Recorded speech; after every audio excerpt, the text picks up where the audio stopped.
Bonjour, alors aujourd'hui on va apprendre à créer des PDF modifiables, ce que l'on appelle des formulaires. L'intérêt d'utiliser le format PDF, c'est qu'il peut être lu depuis n'importe quel support, PC, appareil Android, etc. Et on va pouvoir justement proposer aux élèves des documents qu'ils vont pouvoir modifier simplement aux endroits que l'on aura choisis et sans pouvoir avoir la possibilité de modifier le reste du document. Alors pour les élèves et pour vous aussi d'ailleurs, je conseille l'utilisation du logiciel Foxit Reader pour lire les PDF. Vous allez voir que c'est un logiciel qui est gratuit, qu'on peut utiliser sur PC, sur Android et qui permet de faire beaucoup de choses dans l'édition des PDF. Mais nous aujourd'hui on ne va pas utiliser le lecteur puisque le but c'est de créer les PDF. On va utiliser un outil de création qui est LibreOffice Writer, donc de la suite gratuite de traitement de texte.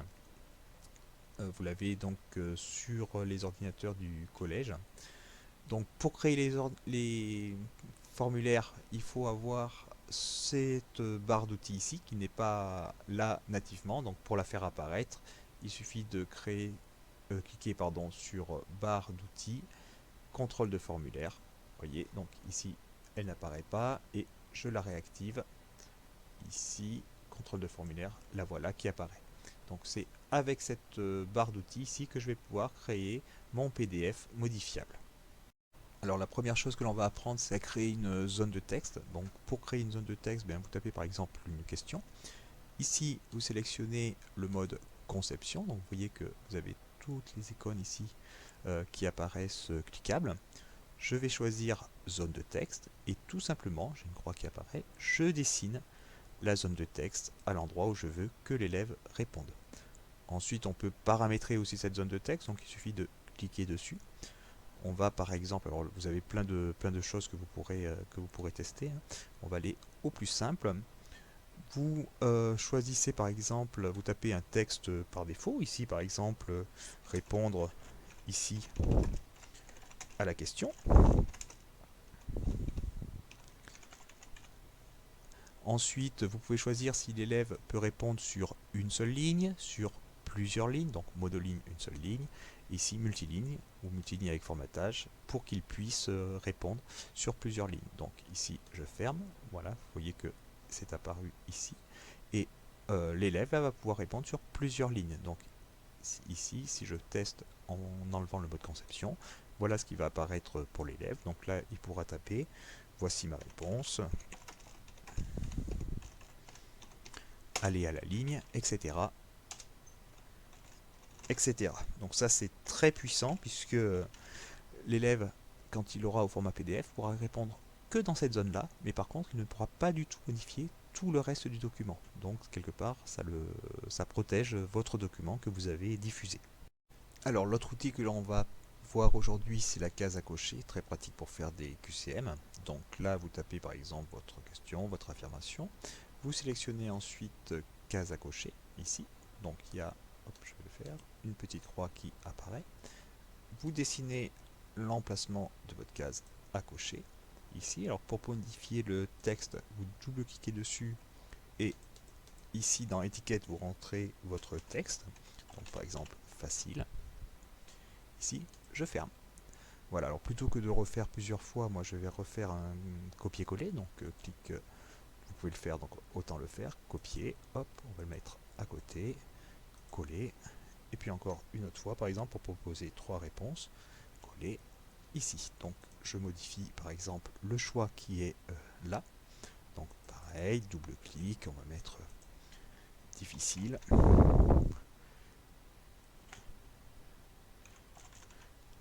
Ok, on ferme. Et puis ici, je sais pas moi, facile, grâce au tuto. Autant que je m'envoie des fleurs. Voilà, comme ça. Voilà, vous avez ainsi votre case à cocher, vos cases à cocher qui sont définies. Hein. Vous pouvez les placer où vous voulez dans le document. On va tester le point de vue de l'élève. Donc là, je sors du mode conception. Là, on est en mode élève et vous voyez que l'élève, ici, lui, va pouvoir cocher les cases ici. Alors bien sûr, vous avez encore plus d'options, hein. Vous pouvez changer le format du texte, changer l'affichage, mettre des images, etc. Donc ça, c'est toujours pareil, c'est quand vous êtes dans le mode conception, ça va être toutes les autres options qui vont être ici, mais que je ne vais pas détailler dans ce tuto. Alors ensuite, on va voir également le bouton radio. Alors le bouton radio, il peut être utilisé lorsque vous voulez faire un test à la fin de votre document, parce qu'il a la particularité une fois coché, on ne peut plus le décocher. Donc ça oblige à l'élève à répondre de manière définitive. Donc même chose, vous avez compris le principe, je choisis mon bouton radio, je le place ici, donc on va dire le voilà. Je peux modifier ici le texte, donc je vais faire pareil, facile.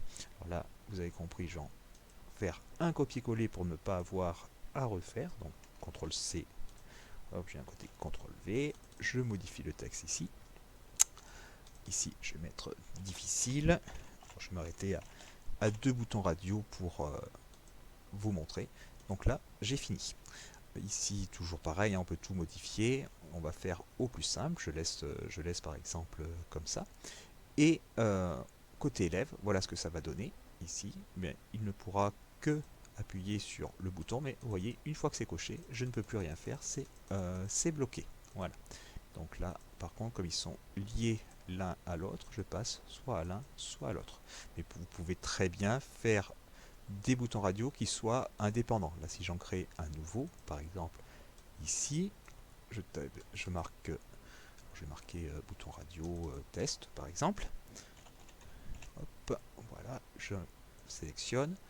Ici, je repasse en mode élève. Vous voyez que celui-là, par contre, est indépendant des deux autres. Par contre, les deux autres, comme ils ont été faits en copier-coller, c'est un choix unique. Donc ça vous laisse comme ça une grande liberté pour choisir vos boutons radio, le nombre de réponses possibles. Voilà, par contre, sur le bouton test, voilà, vous voyez que je l'ai choisi, maintenant je ne peux plus l'enlever. Donc c'est pour ça que je vous disais qu'une fois choisi, on ne peut plus le modifier. La seule possibilité de modification, c'est si on a plusieurs boutons radio reliés, ou on peut basculer simplement de l'un à l'autre. Alors maintenant, on va voir la liste déroulante. Donc pareil, vous allez voir, extrêmement simple. Ici, ben voilà, par exemple, j'ai un texte à trous avec plusieurs possibilités. La création d'un formulaire est. Je vais créer ma liste déroulante. Donc ici, je la dessine. Hop, voilà. Ensuite, je double-clique dessus. Alors, première chose, vous vérifiez bien ici que ce soit marqué déroulante, hein, sinon vous ne pourrez pas le faire. Et tout simplement, en entrée de liste, pardon, vous rentrez les différentes propositions. Donc, facile. Pour aller à la ligne, il faut faire majuscule entrée. Donc, difficile. Etc. etc. hein, je pourrais en mettre autant que je veux. Je valide ici. Et maintenant, si je passe en vue élève, dans mon formulaire, vous voyez, l'élève n'a plus qu'à choisir ici le mot qu'il veut. La dernière fonction qu'on va voir aujourd'hui, c'est la fonction bouton. Alors vous avez compris le principe, hein. Je prends le bouton ici, je le dessine. Ici, je double-clique, je lui donne un nom. Je vais mettre par exemple effacer. Ensuite, je vais choisir donc l'action. Donc là, par exemple, justement, ça va être réinitialiser le document. Et voilà. Donc là, maintenant, quand je vais me passer en position élève, admettons que j'ai rempli ceci, c'est déroulante, facile. Si je clique sur le bouton effacer, ou plutôt si l'élève clique sur le bouton effacer, voilà, ça remet à 0. Donc il n'y a que les zones de texte qui resteront remplies, hein, puisque les zones de texte, elles sont toujours effaçables, quel que soit le moment du questionnaire. Une autre fonction qui peut être utile au niveau du bouton, ça peut être de faire un lien. Donc ici, ben, c'est pareil, hein, on prend le bouton, je le dessine, hop, on va mettre par exemple un lien vers le collège. Donc il suffit maintenant de descendre. Dans les actions, vous choisissez ouvrir un document, une page web, vous mettez votre adresse ici, et voilà, c'est terminé. Donc voilà le résultat. Lorsque l'élève cliquera dessus, ça lui ouvrira automatiquement une page avec la page désirée. Donc vous pouvez envoyer vers un corrigé, vous pouvez envoyer vers ce que vous voulez, ça peut toujours être utile. Maintenant que vous avez fait votre formulaire, bien justement il va falloir l'exporter au format PDF, l'enregistrer au format PDF. Donc pour ça, cliquez sur Fichier, Exporter au format PDF. Là vous cliquez sur Exporter. Vous l'enregistrez à l'emplacement voulu. Ici, tutoriel PDF modifiable. Enregistrer. Et voilà, c'est tout. Votre formulaire est prêt. Et on va voir maintenant du côté élève ce que ça donne. Alors maintenant, on va se placer du côté élève. On va ouvrir le PDF que l'on a créé. Ici, donc tutoriel PDF modifiable. Donc il s'ouvre dans mon navigateur par défaut qui est Foxit. Donc vous avez bien la zone de texte modifiable, les boutons à cocher. Donc vous voyez que c'est facile puisqu'ils sont repérés par un code couleur bleu, donc on voit tout de suite ce qui est modifiable et pas modifiable. Par contre vous voyez l'élève ne peut rien faire sur les autres parties du document. On retrouve notre liste ici, notre liste déroulante, le menu effacé, et si je clique sur le lien ici, autorisé, donc voilà, pas de problème, ça m'ouvre ma page internet, ici mon lien. Donc voilà, un outil qui est efficace et qui vous permettra de faire coup double, puisque vous aurez à la fois un document qui pourra être et interactif et imprimable pour être utilisé au format papier.